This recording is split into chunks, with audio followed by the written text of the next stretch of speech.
We've extensively covered mental health challenges brought on by the COVID-19 pandemic, especially as kids deal with changes and uncertainty. But what about educators' mental health? Megan Majensky spoke with the people tasked with helping our kids through the pandemic life 8 hours a day. And to no surprise, they're also struggling. Educators who are parents have two sets of kids to care for, their students in the classroom plus their own children at home. During the pandemic, they say this has been incredibly taxing. But what are school districts doing to help? Who made that?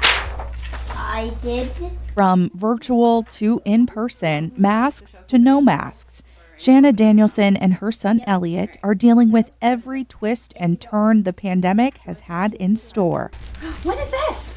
It's all my paper food I made for McDonald's. He actually got it at school in October, and my husband and I are fully vaccinated, but we still came down with it too. I had to use all of my sick days, and it was October, and so now for the rest of the school year, I have no days. Danielson is a band director at Bermudian Springs Middle School. Her son goes to school in the Northern York School District. Our districts were not doing the same thing with masks for a while.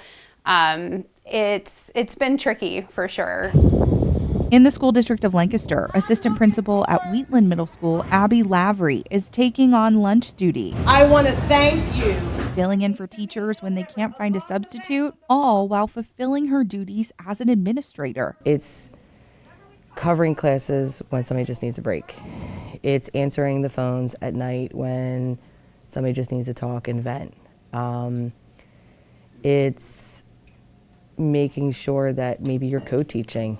The needs are just different, and it's trying to navigate and trying to make sure that you're doing what's best for all stakeholders. And while helping her own kids, a 15-year-old and a 10-year-old, make it through the pandemic. So I had my biological children, okay, and they're at home. I'm trying to teach them, in addition to navigating this world we're now living in, and being sure or ensuring that our children here in the school district of Lancaster are also receiving the same type of academic, social, and emotional supports. Lavery says it's taking a toll. I'm not gonna lie, this has probably been the hardest year of my professional career.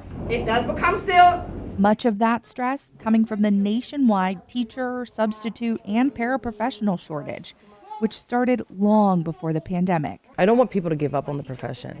Education and teaching is still amazing, and this is something that we're going to get through. Do you do triangles? Danielson says she's been relying on her family for support to get through the challenging year. But she says there has been little mental health support from her district other than encouraging self-care. I ate you. No, I didn't eat you.